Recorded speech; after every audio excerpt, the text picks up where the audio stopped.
So I wanted to talk today just a little about right view, this Dharma perspective, wisdom perspective that works with awareness, sometimes called realistic view, which I think is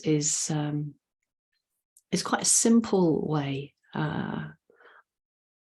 So yeah, how we view experience, how we view the world, is realistic. It's without the sort of filters of craving and aversion, without the delusiveness of wrong views.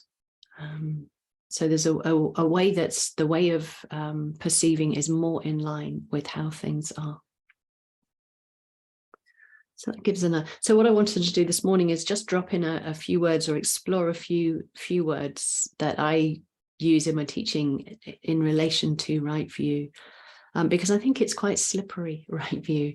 It doesn't, it's not necessarily an easy concept to use within the practice, but it is really important. It's the most important, really. Some of you will know Sayadaw U Tejaniya's book, Awareness Alone is Not Enough. And that's the title of the book. And that is the case because it needs wisdom or clear seeing. If we don't have clear seeing, he says there's no power to the awareness. It won't be able to penetrate into the wrong views and the layers of delusion.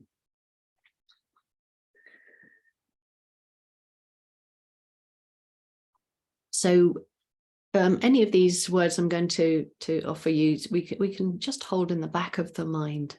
We're training the mind to view experience differently from our usual conditioned, habitual, extremely habitual perspectives. So the first one probably I use mostly, and that is objects. Objects of experience, objects arising in awareness. So this is helpful because it objectifies, it's helping objectify experience, things that we would usually take to be mine or to do with me. I've got a pain in my leg. I'm upset today, or I'm feeling good, or things that are subjectively we identify with. So using the language of objects can help that. And at the same time, for some people, it can suggest something too solid, too much like a thing. So then we have a word like phenomena, which is the translation of the word dhammas, or one of the translation of these words. So more ephemeral, suggesting a more sort of momentary flow of experience with a lack of solidity. A phenomena. And then similarly, happenings. So happenings also has a sense of something quite subtle and intangible, but it implies that experience is unowned. It just happened. Things are just happening.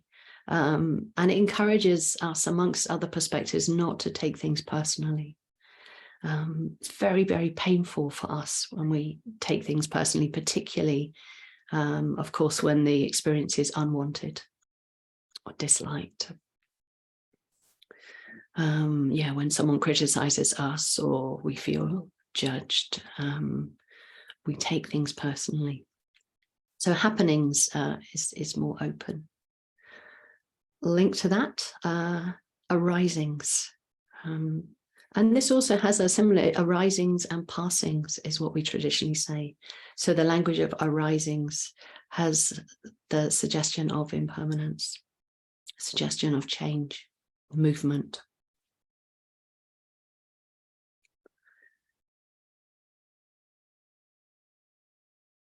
So right view allows all these views to be, all these other perspectives that are happening to be known in awareness. So I'm going to leave it there. I have got one more, but maybe I'll leave that for another time. Yeah, so right view, that really essential perspective to have in some way at the back of the mind. So if you'd like to set yourselves up to sit, stop the recording.